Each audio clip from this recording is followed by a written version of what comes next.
Boa noite a todos. Que a paz de Jesus possa envolver os nossos corações mais uma vez, derramando sobre nós essas energias amorosas e amigas. Então hoje o evangelho que está para que nós possamos refletir, muitos os chamados e poucos escolhidos, do capítulo 18. Nós vamos encontrar a parábola do festim de núpcias, ou de bodas, nos falando através de Mateus no capítulo 22, versículo de 1 a 14. Disse-lhe Jesus: o reino dos céus é semelhante a um rei que queria festejar as bodas de seu filho. Enviou os seus servos para chamar os convidados. Estes, porém, recusaram ir. Eles não fizeram caso do convite. Uns foram para o campo, outros para os seus negócios. E outros, agarrando os enviados do rei, os ultrajaram e os mataram. A decisão do rei foi, então, mandar os seus servos saírem pelas ruas e trazerem todos os que iam encontrando, bons e maus. Lá na festa, no festim, a sala se encheu de pessoas que se puseram à mesa. O rei, encontrando com um homem que não vestia a túnica nupcial, lhe perguntou: como entrastes aqui sem a túnica nupcial? O homem ficou em silêncio. Ordena o rei, atai-lhe as mãos e os pés e lançai-os nas trevas exteriores. Aí haverá prantos e ranger de dentes. Muitos são chamados, mas pouco os escolhidos. Então, como todas as historietas que Jesus conta, que são parábolas para nós, sempre tem aquelas questões que ficam assim, martelando a nossa ideia, para que a gente possa refletir. O que será que Jesus queria dizer com essa pequena história? Com esse pequeno conto, com essa parábola? E aí, quem é que não gosta de uma festa? Normalmente, quando nós somos convidados para uma festa, é claro, nós fazemos o maior gosto. Se formos convidados para fazer um trabalho, às vezes a gente recusa, mas para uma festa, normalmente a gente deseja ir, com toda certeza. Então, por que recusar esse convite? Quem são esses convidados que fizeram tão pouco caso desse convite? Por que tanta dificuldade para ir a essa festa e ainda matando ou ultrajando aqueles que os convidaram? Que tipo de festa é essa? O que será que é essa festa? Será que é uma festa tão ruim assim, que ninguém desejava ir? Por que chegam ao ponto de massacrar esses enviados, que eram aqueles os portadores do convite? Quem que é o dono da festa? Esse rei, do qual os convidados se recusaram a participar? Então a gente fica imaginando, o que Jesus queria dizer com essas palavras, com esses ensinamentos. E nós vamos, então, entender um pouquinho melhor essa parábola, percebendo que essa festa nada mais é um convite para que a gente possa participar do banquete divino, o reino de Deus. Então, nós somos convidados a encontrar esse reino. Isso é a festa. Um lugar onde é toda alegria, onde é aventura, felicidade. Mas por que, ainda assim, esses convidados não quiseram ir? Porque ainda assim eles recusaram. Porque esse reino, ele representa um estado de plenitude espiritual. O ápice do progresso evolutivo. E como nós sabemos, aqui na Terra, nós estamos ainda nesse processo de aprendizado. Nós estamos aí a caminho, através das reencarnações, através desse aprendizado, e muitos de nós ainda nos encontramos como esses convidados iniciais, mais focados ainda na nossa questão material do que na espiritual. Então, para que eu vou me ocupar com um rei que eu não conheço? Por que eu vou numa festa que me oferece algo que eu não estou realmente afim ainda de participar? Os primeiros convidados, na época, quem são? Os hebreus. Aqueles que, naquele tempo, eram conhecidos como sacerdotes, como aqueles que entendiam da palavra. Eles estavam ali com o conhecimento religioso da época. Comandavam um certo número de criaturas que o seguiam. Depois, os judeus também. Depois disso, vem, aqui os hebreus. Não fizeram conta do convite. Aí vem, eles eram indiferentes às coisas celestes e praticantes de cultos exteriores. Então, ainda não estavam ligados à questão do amor, do sentimento verdadeiro. A sua maneira de adorar a Deus era toda exterior, com cultos, rituais. Então, não estavam ainda buscando o verdadeiro sentimento religioso, essa ligação com Deus.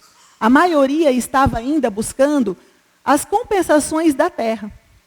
Então, eles estavam ainda preocupados mais com as roupas, aquela casta sacerdotal, não trabalhavam aos sábados, os sábados para eles eram sagrados, eram doutos, doutores da lei, tinha todo o conhecimento ali teórico da religião. Se falasse em teoria, esses irmãos sabiam tudo. Mas e a prática? Tão importante. As comidas, tinha aquela questão de lavar as mãos antes e depois, não podiam ter as refeições antes de comer. Então, era toda aquela prática exterior. Nada ainda realmente levado ao fundo do coração, do sentimento. E eles eram considerados, essa palavra, fariseus, que também são convidados depois dos hebreus, eram considerados como separados. A verdadeira casta sacerdotal, como se fossem santos. Então, eles tinham esse outro tipo de orgulho ali, também de serem criaturas, apesar de, quando se fala em reino de Deus, de sentimento religioso, a gente pensa em humildade, que foi o que Jesus nos ensinou. Mas eles traziam esse orgulho ainda, por isso que se diz aí orgulho farisaico. Quando a gente fala de fariseus, muitas pessoas hoje ainda utilizam essa expressão para dizer dos fariseus, como se fossem aqueles que realmente não estão ligados, de fato, à religião. Porque Jesus vai chamá-los e compará-los com os sepulcros caiados por dentro, por fora, mas cheio de podridão por dentro. Jesus comenta, numa certa passagem, sobre essa questão. Então, aquele momento em que esses irmãos, e às vezes até muitos de nós ainda, trazemos esse sentimento de adorar a Deus, ainda externamente. Nos ajoelhamos, oramos, pedimos, mas muitas vezes o nosso coração ainda não despertou realmente, intimamente, para entender a vontade de Deus. Essa vontade divina que nos convida muito mais além do que apenas estarmos em oração, colocando em praças públicas o nosso conhecimento, mas não exatamente exercendo e praticando esses ensinamentos, que é o mais importante. Aí vem esses enviados. Quem são os enviados? Primeiramente, a gente vai ter Moisés, os profetas. Todos esses enviados são aqueles que convidaram os irmãos a esse reino de Deus. Eles vêm trazendo a palavra, mas o que eles recebem em troca? Ultrajes, ofensas, escárnio. E muitos são massacrados. Depois de Moisés vem João Batista. João Batista, inclusive, depois é decapitado. Vem Jesus. E o que acontece com Jesus? Ele é crucificado. Então, nós vamos percebendo aí que até então, Jesus já com certeza sabia do que iria acontecer com ele futuramente. Estava escrito. Ele não estava enganado a respeito da sua trajetória, daquilo que ele ia realmente passar aqui na terra.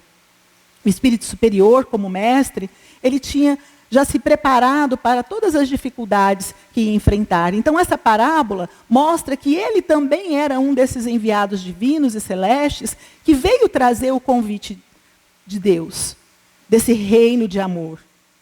E quantas vezes eu sou o caminho, a verdade e a vida, ninguém vai ao Pai senão por mim. mostrando que ele também era um caminho, né? O único roteiro seguro para que a gente pudesse chegar até o Pai, até Deus. E mesmo assim, o que ele recebe, né? Apesar de ensinar a verdade como os outros profetas, ele também não é escutado. Até hoje nós temos as dificuldades aí, né, desses irmãos, porque as advertências de Jesus também foi desprezada, como todos os outros profetas, e ele também foi, né, morto nesta vida, pelo menos, né? Porque nós sabemos que Jesus continua vivo, né, mais vivo do que nunca. Que a verdadeira vida é a vida espiritual. E aí o rei faz o quê, então? Ele manda convidar os outros, já que aqueles não quiseram, aqueles que estavam preparados, porque os judeus, os fariseus, os hebreus, eles já tinham um conhecimento religioso, eles eram preparados. Só que eles não aceitaram o convite. Então, o que o rei mandou fazer? Bom, então, vocês vão, continuam a procura, vão a todas as encruzilhadas e tragam, então, os bons e os maus que vocês acharem pelo caminho. Não importa. Quem tiver aí na frente, vocês convidam para essa festa. Quem sabe, aqueles que não estavam ainda preparados, pelo menos aceitariam esse convite.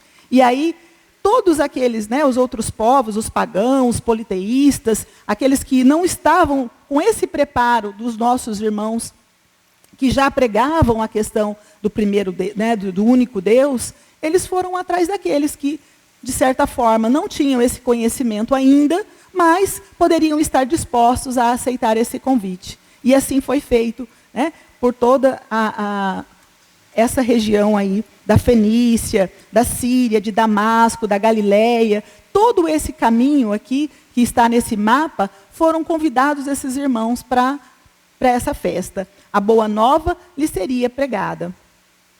Após a crucificação, a divulgação deu-se pelos apóstolos e discípulos, em especial por Paulo de Tarso, junto aos povos gentílicos. Então, Paulo foi um grande divulgador depois da Boa Nova, apesar, né, de ter conhecido Jesus naquele momento supremo, enquanto ele vai caminhando por Damasco, ali naquela estrada poeirenta e deserta, ele encontra ali, naquele instante, que ele estava perseguindo os cristãos, ele encontra com o mestre, já tinha sido crucificado, então ele é o único que não participa, né, de toda aquela trajetória com os apóstolos ali, mas ele foi um grande divulgador dos ensinamentos de Jesus, completamente arrependido de tudo que tinha feito até então, né, porque Paulo para nós é um símbolo da nossa própria trajetória aqui na Terra. Quem de nós não se compara ou não se assemelha ao Paulo, ao Saulo de Tarso antes da conversão, né? Quantos de nós, não, também como Paulo, não seguimos situações, né, equivocadas, não cometemos os erros, e depois, quando a gente realmente desperta, a gente encontra Jesus na nossa estrada de Damasco, né, diante das dores, das dificuldades, a gente também não se entrega a esse mestre de amor, esse convite que ele nos faz. Então, Paulo passa a pregar a boa nova com todo carinho, igualmente. E também ele encontra depois, né, a sua própria morte, através, igualmente, dos mesmos caminhos que os outros apóstolos acabaram trilhando. Então, quem acolhesse a boa nova teria lugar na festa, não importasse quem seria.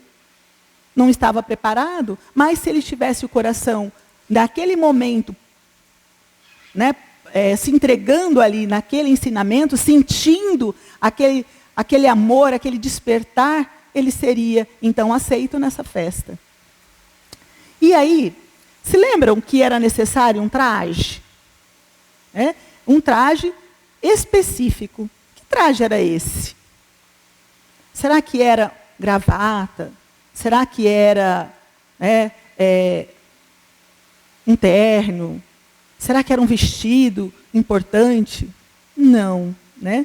Esse traje era chamado de traje nupcial, a túnica nupcial. Essa túnica, ela simboliza o coração puro, porque normalmente as núpcias, né, são contraídas, a noiva, por exemplo, qual é o traje que ela usa? O traje branco, né, um vestido branco, simbolizando a pureza. E ali esse traje nupcial, na realidade, ele simbolizava essa pureza de coração. Aqueles que tinham o coração puro, né, entrariam nesse reino de Deus. Seriam convidados a permanecer. E aqueles que não, né, seriam convidados a se retirar. Cumprir a lei de Deus significa que estamos trajando essa túnica nupcial. Fora da caridade não há salvação. Esse é, né, o verdadeiro mandamento que nós teremos que buscar cada vez mais em nossa vida. Porque quando Jesus, né, coloca lá, fora da caridade não há salvação, ele não estava dizendo que fora da igreja não há salvação, que se a gente não estiver vinculado a uma religião, se a gente não estiver dentro de uma casa espírita, dentro de um templo religioso, nós não seremos, né, salvos. Pelo contrário. Ele fala da caridade como realmente o trabalho verdadeiro daquele que busca entrar no reino de Deus. Porque a caridade é o amor. A caridade é esse amor incondicional. É esse amor que busca amenizar a dor do outro. Isso é o verdadeiro sentimento no coração. E quem não estiver usando esse traje, será que ele pode fazer parte desse banquete? Vai ser convidado a se retirar? Qual o local destinado a quem não estiver devidamente trajado?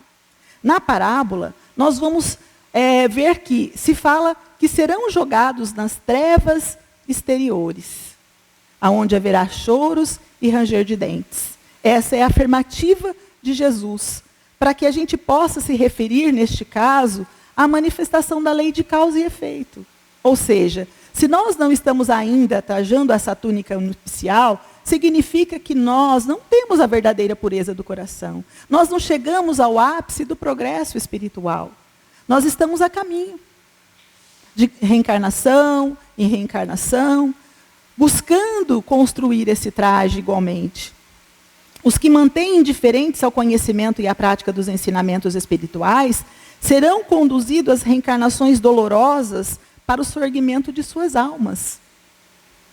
Porque cada vez mais aqueles que ainda não encontraram-se, né, na sua estrada de Damasco, ainda não encontraram com Jesus, eles se encontram perdidos nas ilusões terrestres.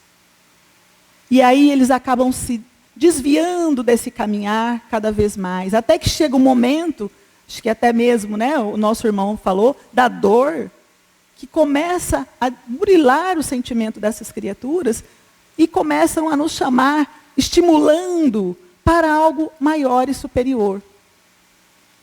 Lapidando o orgulho, né, que trazemos. Então, os ensinos de Jesus, entre todos os que o ouvem, poucos são os que os guardam e os aplicam proveitosamente. A maioria acha muito bonito esses ensinamentos, gostam, admiram, mas não conseguem colocar em prática. Às vezes nem mesmo tentam fazer ou praticar esses ensinamentos. Se acham às vezes até pequenos, indignos, acham, mas Jesus era Jesus. Ele conseguia perdoar 70 vezes, 7 vezes, ele conseguia amar incondicionalmente, mas eu não. Eu odeio aquela pessoa, ela vai me pagar. Ainda estou lá no olho por olho, dente por dente. Isso é coisa para quem é santo. Eu jamais vou perdoar. E aí a gente vai levando, né, esses sentimentos de rancor, de mágoa, de sentimentos ainda inferiores, que nos colocam presos à terra, nesse ciclo reencarnatório, de idas e vindas, por nossa própria vontade. Porque bastaria que a gente compreendesse melhor os ensinamentos de Jesus e entendesse que o perdão, na realidade, liberta a nós mesmos. Quando eu perdoo, eu saio daquele clima pesado, daquele ciclo vicioso, e eu consigo me encontrar comigo mesmo.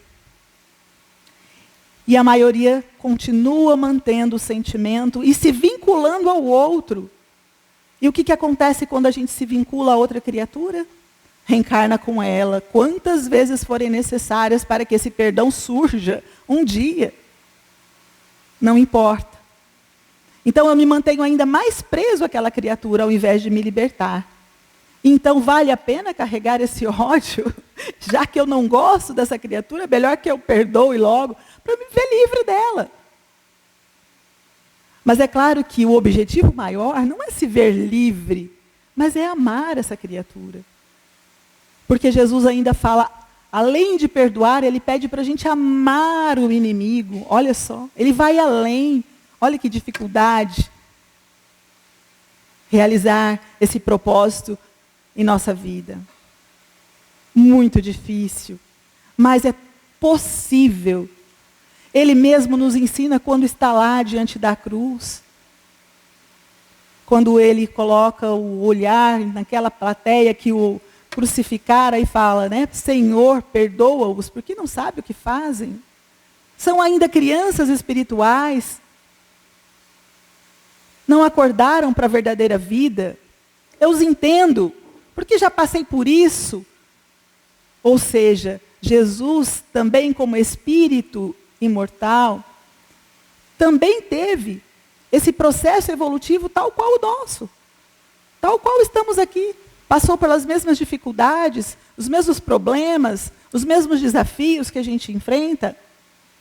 Em outras encarnações, em outros mundos, antes de realmente vir aqui para a Terra, ele já conquistou a sua evolução. Era o nosso irmão maior para ensinar, né? Veio para ensinar o seu aprendizado para todos nós.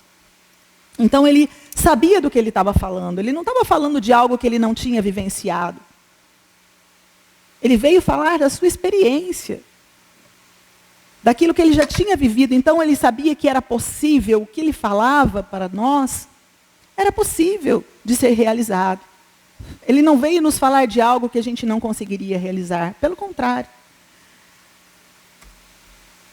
E aí poucos, né, vão se tornar dignos de entrar no reino dos céus. Porque poucos estão realmente buscando trabalhar seus sentimentos, entender e compreender os verdadeiros ensinamentos. Muitos são chamados, mas poucos são escolhidos.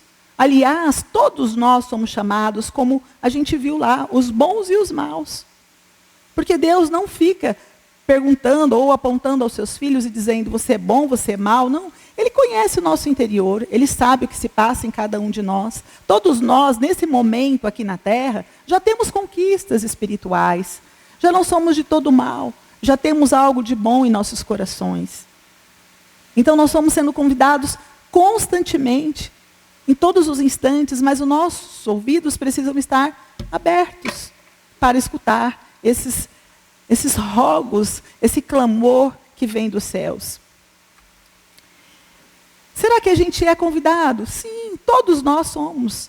Todos nós. Mas se eu não tenho a túnica nupcial, como que eu posso confeccionar esse traje? Como que a gente faz, né, para criar um traje nupcial? É possível? Será que é possível? Sim. Como participar, sendo merecedor e fazendo parte desse banquete? Como que a gente faz, né, para chegar lá? Se eu sou um convidado, né, todos são chamados, bons e maus. Será que estamos dispostos a iniciar essa jornada de realmente construir ou confeccionar esse traje? Será que é muito difícil?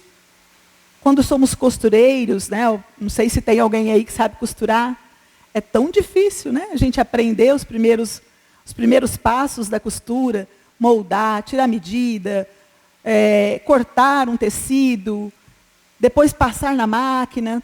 É muito difícil para quem não sabe. Mas depois que a gente aprende, a coisa fica tranquila. Mas os primeiros momentos, as costuras ficam tortas, ficam esquisitas, não fica tão bonito assim. Assim também com esse traje nupcial. Se a gente nunca buscar, né, construir ou confeccionar esse traje, a gente nunca vai sair do lugar. Então, se eu não tenho, vou fazer como? Através das reencarnações. É aqui mesmo. aqui mesmo, neste mundo de provas e expiações que nos encontramos, que nós começamos a construir esse traje, confeccioná-lo, através justamente desse burilamento individual, sempre feito de maneira coletiva, no coletivo. Nós crescemos individualmente, porque se nós nos esforçamos, nós vamos conquistando o nosso progresso, nosso progresso espiritual. Mas, dá para fazer isso sozinho? Será que se a gente estiver sozinho, sem ninguém, a gente consegue realizar esse progresso espiritual? Se a gente se isolar lá numa montanha e falar assim, olha, a humanidade é tão cheia de defeito, é tão difícil conviver com as criaturas, são muito complicadas. Eu vou me isolar. Vou lá para aquele alto da floresta, lá não tem ninguém, lá eu vou ficar bem, porque eu vou ficar em paz, eu vou ser feliz, eu vou crescer, eu vou aprender coisas boas. Será? É assim que eu vou aprender? Provavelmente, nós vamos estacionar se agirmos dessa forma. Porque é justamente nesse convívio, uns com os outros, que nós estamos aprendendo, burilando, melhorando cada vez mais. Porque essa lei de progresso é uma lei divina. Todos nós estamos inseridos nela. Não tem como a gente falar assim, não, eu não sei, eu não conheço essa lei. Não importa se a gente não conheça. Ela existe. E ela está na nossa consciência. Todas as leis divinas estão em nós, não estão fora. Estão em nós, em nossa consciência. Quando se pergunta no Livro dos Espíritos aonde está escrita a lei divina, os Espíritos nos respondem, na consciência. Ou seja, não está fora, está dentro. Então todos nós sabemos o caminho. Se a gente está adiando o caminho, o problema é nosso, não é do outro. Então a cada um, segundo as suas obras. Se nós participarmos fazendo o bem, nós vamos receber o bem. Se nós fizermos o mal, nós recebemos esse mal. Não dá para mudar esses fatores. O esforço tem que ser contínuo, perseverante.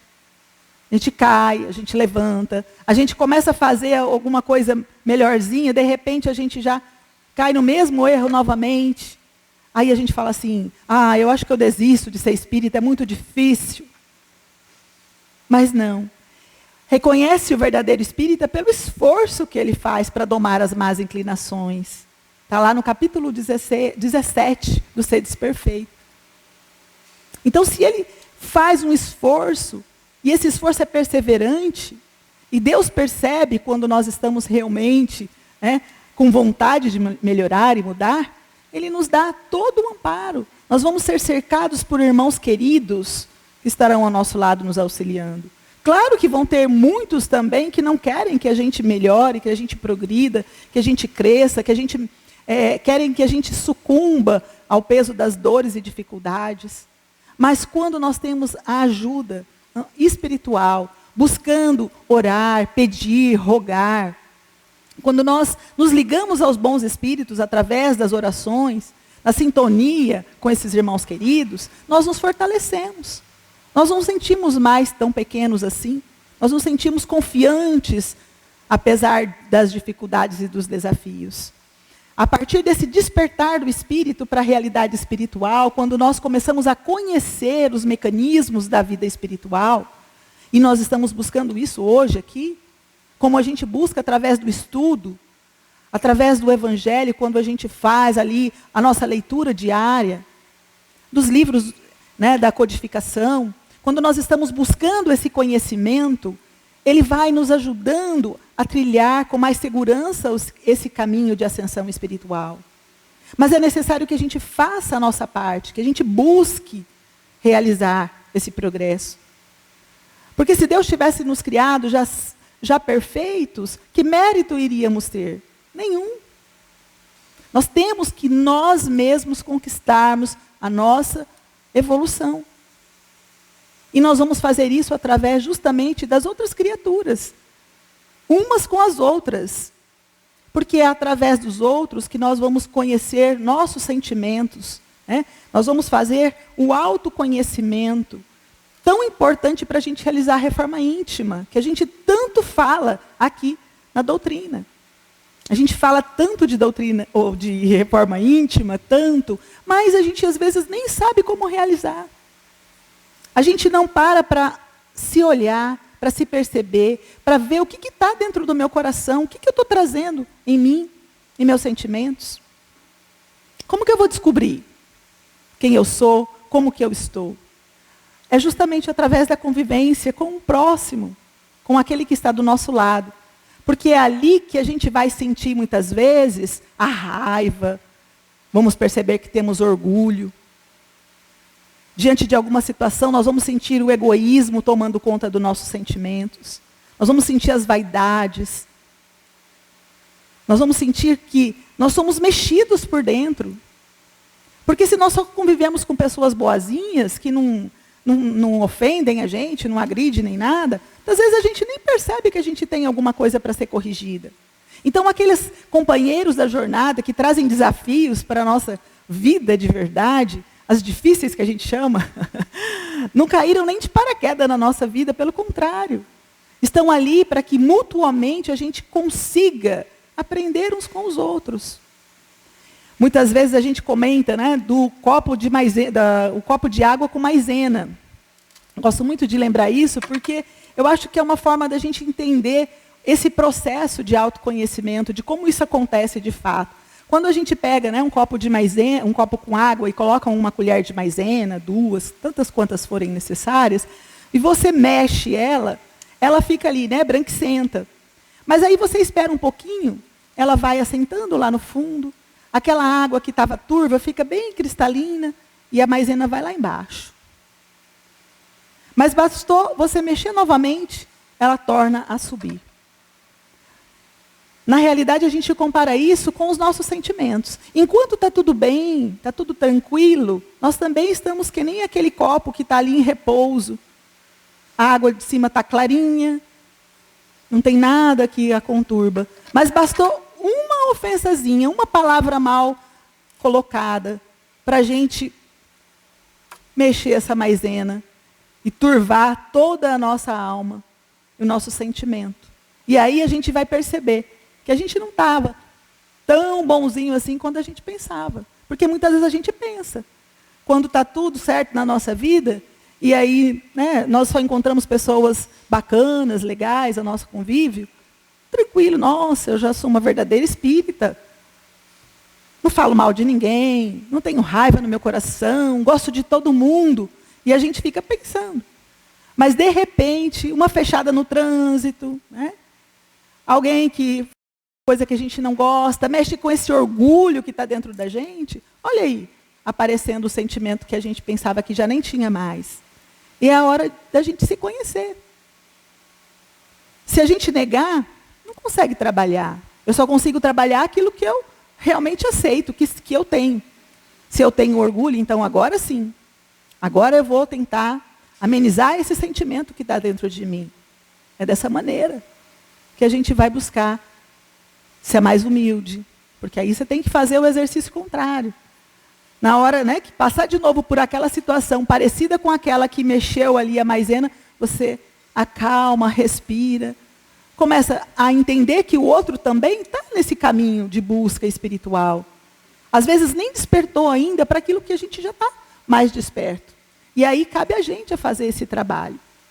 Então, nós somos chamados a colaborar com o Pai. Olha só, colaborar. Laborar é trabalho, labor intenso para fazer com que não só, né, os nossos sentimentos sejam melhorados, como também auxiliar aqueles que estão conosco na caminhada. Usando o livre-arbítrio de maneira cada vez mais inteligente, fazendo escolhas mais felizes, escolhas que são, para nós, lá no futuro, traz a nossa felicidade, de verdade, a verdadeira felicidade. Porque até então, muitas vezes, nós não temos ainda noção do que é a verdadeira felicidade. Somos ainda, muitas vezes, iludidos aqui na Terra. A felicidade ainda, para nós, muitas vezes, ela está mais ligada às questões da matéria. Aqui ele nos diz assim, qual o melhor lugar para realizar essa tarefa? É no centro espírita? É na sociedade? É na família? é no lar. Deveres e direitos que cabe a cada membro para que a harmonia e o equilíbrio seja a tônica da convivência familiar diante dos inúmeros desafios que essas relações trazem em si. Então, nós podemos estar lá no centro espírita, trabalhando esses sentimentos. Sim. Claro. Porque aqui também nós temos que usar de tolerância, de paciência, de amor. Na sociedade, sim, aonde estivermos, vamos encontrar criaturas que vão também nos, de certa forma, desafiar, nos provocar. Na família, no lar, principalmente. Porque no planejamento reencarnatório, aqueles que vêm para o nosso lar são essas criaturas. Lembra que nós falamos lá da questão do perdão? São essas criaturas que se reúnem ali não por acaso, para que a gente consiga realmente, criou vínculos, aí agora a verdadeira reconciliação. Então é ali que o desafio maior acontece. É justamente na família que as coisas estão mais em ebulição. É ali o cadinho purificador, como nos fala Emmanuel, aonde nós temos que burilar os sentimentos com maior intensidade.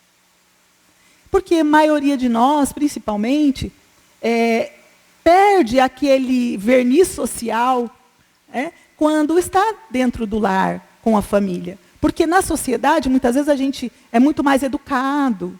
Por favor, me desculpe. Mas no lar, pega aí para mim. Dá licença. Não. Sai da frente. Quero passar. Aquela coisa, que vocês devem saber aí que acontece lá no lar. A gente não tem aquela delicadeza que a gente tem fora. Por que não, Por quê? Porque muitas vezes ali a gente está tão acostumado com aquele convívio que a gente vai perdendo, aquela coisa boa do início. Num namoro, por exemplo, abre a porta para a namorada entrar no carro. Liga, meu amor, tudo bem? Mas e depois? Vai logo, entra lá. Aí liga, o almoço está pronto? Não fala nenhum por favorzinho, nem meu amorzinho. Acabou todo aquele amor, aquela paixão. Mas é aí que está a tônica, para que a gente possa realmente lembrar do que está ali nos unindo àquele grupo familiar. É trabalhar os sentimentos. E se a gente não fizer isso, muitas vezes a gente acaba retomando para o mundo espiritual da mesma maneira como a gente aqui aportou. É muito delicado essas questões. A gente poderia ficar aqui até uma meia-noite falando sobre isso, tranquilamente. E teria assunto, porque todos nós vivenciamos isso na nossa vida, no dia a dia. Eu acho que vocês já estão muito evoluídos, devem nem passar por isso. Eu que passo por isso, mas vocês com certeza já estão evoluídos. Mas eu ainda, enfrento cada loucura. Então é natural. Todos nós ainda não precisamos ficar assim, com vergonha dessas questões, porque elas são tranquilas na nossa vida. Mas são para isso mesmo, para que a gente perceba e corrija o máximo possível, dentro daquilo que a gente consegue já realizar. Então, a função primordial da família é a colaboração com Deus, para aprendermos a amar como irmãos. Nós treinamos lá no micro, que é a família, uma família pequena, normalmente, para a gente depois aplicar isso lá no macro. Onde é o macro? É a humanidade toda, onde todos nós somos irmãos uns dos outros. Estamos aprendendo lá no lar, a fazer esse trabalho. Então, o Espiritismo apresenta a família como um instituto abençoado, em que as criaturas humanas se reencontram com um programa de provas e expiações com vistas ao futuro, para esse burilamento. Deus permite que nas famílias ocorram encarnações de espíritos antipáticos ou estranhos, com o duplo objetivo de servir de prova para uns e para outros, de meio de progresso.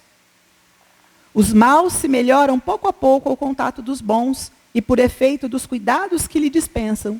Então, muitas vezes, nós recebemos em nosso lar criaturas que estão com muita dificuldade para seguir o bom caminho. E eles requisitam de Deus uma família melhor, de bons, para trilhar aquele caminho.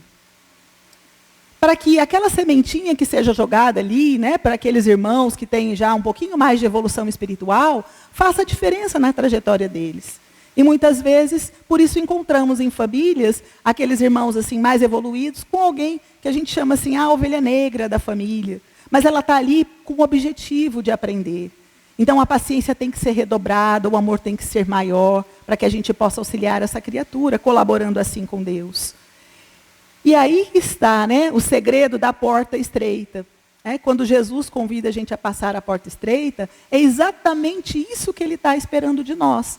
Que a gente faça esse burilamento, né? Porque, olha, há grandes esforços para o homem que a queira transpor, para vencer as suas más tendências, coisas que poucos se resignam. Muitos são chamados a fazer esse trabalho, mas poucos escolhidos, ou seja, poucos aceitam, né, esse trabalho de colaborar com Deus. Muitos desistem da tarefa no caminho, no meio do caminho, quando a tarefa ainda nem foi, né, nem chegou ali na metade. Ela está mal começando e eles desistem. Claro que a gente pode retomar isso numa próxima, sim, com certeza. Mas quanto mais adiarmos, né, o trabalho vai remontando. Então, a escolha é nossa também, né, é o livre-arbítrio. Então, a gente abre, às vezes, né, mão de uma felicidade fictícia, aqui na Terra, para conquistar a felicidade real e duradoura no campo moral do espírito. A gente sai daquela zona de conforto, porque seria muito confortável continuar, né, do meu jeito, não tolerando ninguém, sendo orgulhosa, do que ficar ali, né, buscando tolerar o outro, ter paciência, ter calma, muitas vezes desculpar 70 vezes, 7 vezes, todas as vezes que forem necessárias, enfim. É muito mais difícil. Mas sair dessa zona de conforto, claro, vai nos desafiar. É uma provocação para o nosso espírito. E quando... de novo, eu passei de uma vez. Desculpa. Aqui, olha, nós vamos ver aqui o ciclo do bom espírita. Como é isto? Despertar, se comprometer, ter disciplina, maturidade. E se a gente pega aí, se eu começo a me comprometer, eu vou tendo disciplina, eu vou tendo maturidade e posso ter esse despertar. Então, olha que se a gente for pegar aqui, né? Se eu tenho disciplina, vou criando maturidade, vou despertando e vou me comprometendo. Então, é um ciclo realmente, né? Então, esse é o ciclo do espírita. É aquele que ele começa, muitas vezes aqui na casa, né, aprendendo, se comprometendo, seja numa tarefa, num trabalho, tendo a disciplina de vir aqui, tendo a disciplina também de fazer o trabalho íntimo lá em casa, né, de fazer a reforma moral. E ele vai criando maturidade, vai desenvolvendo essa maturidade e vai cada vez mais despertando para as realidades do espírito. Veja que é esse o processo que todos nós estamos inseridos, se nós aceitarmos o convite de fazer esse trabalho. Só cabe a nós aceitarmos, porque, olha, não basta a gente ser convidado, né? Não basta a gente dar passe, não basta dizer que a gente é cristão, não basta fazer palestras, não basta ser dirigente de casa espírita, não basta entregar, né, quentinhas. Não, é preciso estar revestido da pureza do coração. Então, a gente pode fazer milhões de coisas fora, exteriormente. Mas se a gente não tiver aqui dentro os nossos sentimentos modificados, realmente nós vamos chegar no mundo espiritual tendo que rever as nossas situações. E nós temos a história do Frederico Figner, que é o irmão Jacó, no livro Voltei, que fala justamente dessa questão. Ele chega no mundo espiritual, depois de ter trabalhado imensamente aqui na seara espírita. Ele era presidente de casa espírita, ele trabalhava incansavelmente, era um grande trabalhador da doutrina. Só que quando ele chega no mundo espiritual, ele encontra lá, ele era até doutrinador ou dialogador, né, de espíritos, e ele encontra um irmão com quem ele sempre travava diálogo na reunião mediúnica. E esse irmão olha para ele e começa a dar risada e fala assim: "Oi, Jacó, cadê a sua luz?" Ele não vê a luz no Jacó. Aí o Jacó fala para ele: meu irmão, realmente, depois de muitos embates ali com esse irmão, né, porque primeiro ele enfrenta o Jacó de todas as formas. E ele chega a querer entrar em luta com esse irmão. Mas depois ele vai reconhecer que realmente ele tinha deixado de fazer o trabalho interior Ele era espírita, mas por que ele não fez? Porque é exatamente isso que nós vimos ali. Não basta apenas a gente fazer exteriormente, se a gente não adentrar o nosso espírito e trabalhar esses sentimentos. E reconhecer que ainda somos orgulhosos, apesar de fazermos o bem. Mas num momento de crise, a gente pode sim, né, ainda ter momentos coléricos, de ira, de raiva, de mágoas, guardar sentimentos inferiores. Fazer caridade, mas continuar com nossos corações ainda empedernidos, né, de sentimentos ainda difíceis de serem trabalhados. E aí, nós temos aí o convite, né? Aqueles que caminham pela estrada da evolução hão de forçosamente passar pela porta estreita que conduz à verdadeira felicidade. E é o próprio Mestre que bate à nossa porta para nos chamar. Porque é isso que Ele está esperando de cada um de nós, que aceitemos o convite, façamos a nossa parte. Nós vemos aí, olha, que muito também se pedirá àquele que muito recebeu. Nós que estamos aqui com esse conhecimento espírita, seremos mais cobrados. Porque quando chegarmos no mundo espiritual e a gente a perceber que a gente deixou de fazer a nossa parte, de fato, nós vamos ficar ali nos cobrando. Era o que o Frederico Figner ou o irmão Jacó fazia também. Ele se martirizava por não ter conseguido. Porque ele sabia de tudo, ele sabia os ensinamentos, ele sabia as leis, ele sabia o evangelho, ele falava do evangelho para as criaturas. Mas aí é a mesma coisa que vai acontecer conosco se a gente não buscar fazer a nossa parte. Aos espíritas, pois muito será pedido, porque muito hão recebido. Mas também, olha só, aos que houverem aproveitado, muito será dado. Então, se nós soubermos aproveitar esses ensinamentos com amor, com carinho, com dedicação, incansavelmente fazendo a nossa parte, nós vamos ter as nossas recompensas, mas não vai ser aqui na terra. Às vezes a gente não vai receber gratidão daquele familiar difícil, que a gente fez tanto por ele, e a gente queria que ele falasse assim, olha, obrigado. Não, não vai ser dele. Mas vai ser da nossa consciência tranquila, de ter feito a nossa parte. De, às vezes, nem ter conseguido cumprir todo o planejamento que a gente tinha ali anotado antes de vir. Mas a gente ter se esforçado, vai ter valido a pena. Porque pelo menos um pouco, uma parte daquilo que nos cabia, a gente conseguiu realizar. Né? Então fica aí para nós esse convite amoroso do Mestre, né? Esse convite que a doutrina espírita também nos faz, da reforma íntima, para que a gente realize esse trabalho cada vez mais em nossos corações. Uma boa noite a todos. Muito obrigada.